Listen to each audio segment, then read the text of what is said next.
Video start হয়েছে। Hello guys, আজকে আমরা একটা গল্প বলবো তোমাকে।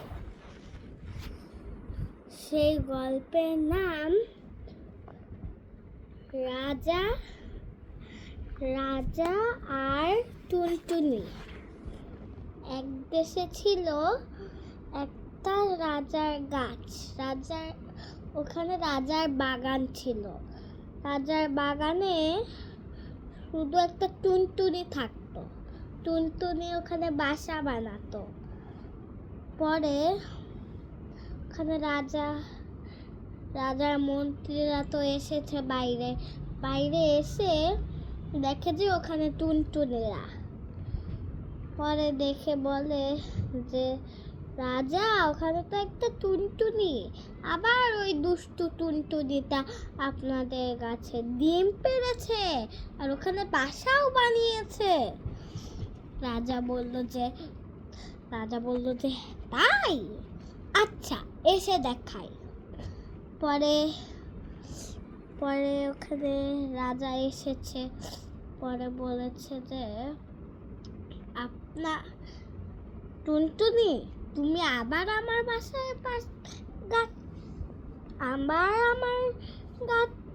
আবার আমার বাগানে তুমি বাসা বানিয়েছো, কেন বানিয়েছো?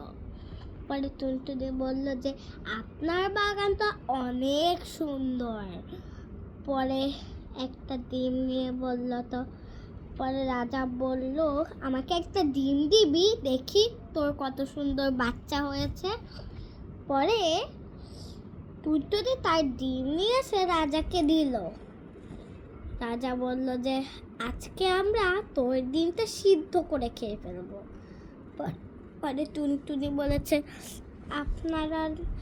আপনারা নাকি ফার্স্টে দেখেই যাবেন, আপনারা নাকি ফার্স্টে দেখে আমার ডিমটা আমাকে দিয়ে দিবেন। পরে রাজা বলল না, আজকে দেখি তুই কিভাবে তোর ডিমটা নিয়ে সিদ্ধ কর নিয়ে। আচ্ছা দেখি, আমি কি আগে সিদ্ধ করে খেতে পারি তোর ডিমটা, নাকি তুই আগে বাঁচাতে পারিস তোর ডিমটা। পরে চ্যালেঞ্জ করলো। ওখানে রাজা বলল যে মন্ত্রী, তোমরা কিন্তু এখানে দেখো যদি দুষ্টু টুনটুনি না আসে। পরে টুনটুনি তো ভাবছে কিভাবে নেওয়া যায়। পরে ওখানে ভাবতে ওর একটা আইডিয়া এসে গেল। ওই আইডিয়াটা কাজ করবে না।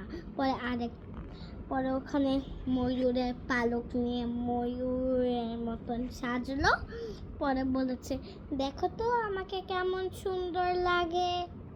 পরে বলেছে, হ্যাঁ, ময়ূর সাজলে কি শুধুই ময়ূর হয়ে যায়? ময়ূররা তো ময়ূরই। হ্যাঁ। পরে ওরা হাসছে। পরে টুনটুনি বলেছে, দুষ্টু মন্ত্রীরা আমার সাথে পচা ব্যবহার করে, এত ছোট পাখি আমি। পরে